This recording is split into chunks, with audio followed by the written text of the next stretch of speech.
C'est dans une atmosphère calme que le nouveau commandant du Centre des opérations militaires américaines en Afrique, connu sous l'acronyme AFRICOM, est accueilli à son arrivée au Palais de l'Unité le vendredi 19 septembre 2025. Il est accompagné par l'ambassadeur des États-Unis au Cameroun, Christopher John Lamora.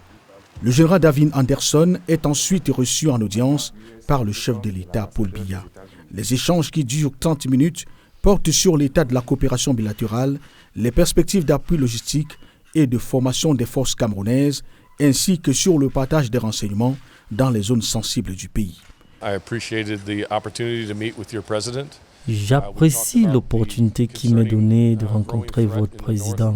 Nous avons discuté de la menace croissante que représentent les activités terroristes dans le nord du pays et de la manière dont nous pourrions envisager un partenariat à l'avenir avec l'aide des États-Unis et en apportant tout ce que l'Amérique peut apporter pour aider le Cameroun à remporter cette bataille.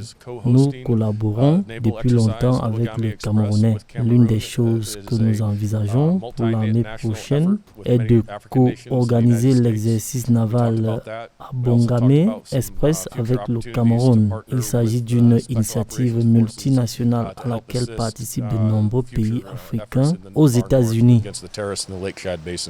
Toujours du commandant américain, cette rencontre marque un nouveau chapitre dans la coopération sécuritaire entre Yaoundé et Washington, avec pour objectif commun la paix et la stabilité dans la région.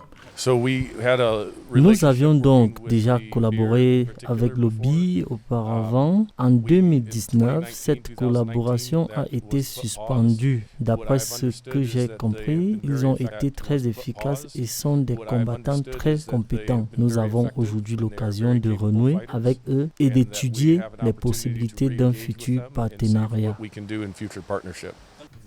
L'audience a également été marquée par un échange de présence symbolique. Le président Paul Biya a offert une sculpture traditionnelle camerounaise, symbole de paix et d'hospitalité. En retour, le général Anderson a remis une horloge commémorative représentant l'engagement des États-Unis et son bras séculier AFRICOM pour la sécurité en Afrique. Bon à savoir, AFRICOM, United States Africa Command, est le commandement militaire des États-Unis pour l'Afrique, créé en 2007 pour coordonner et superviser toutes les activités militaires américaines sur le continent africain.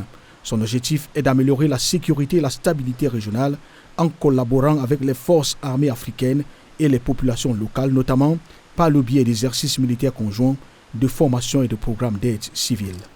Comme à son arrivée, le nouveau commandant du Centre des opérations militaires américaines en Afrique a quitté l'esplanade du Palais de l'Unité au pas des échanges de convivialité avec le ministre directeur du cabinet civil de la présidence de la République, Samuel Mvondo Ayolo, sous la conduite du chef du protocole d'État, Simon-Pierre Bikele.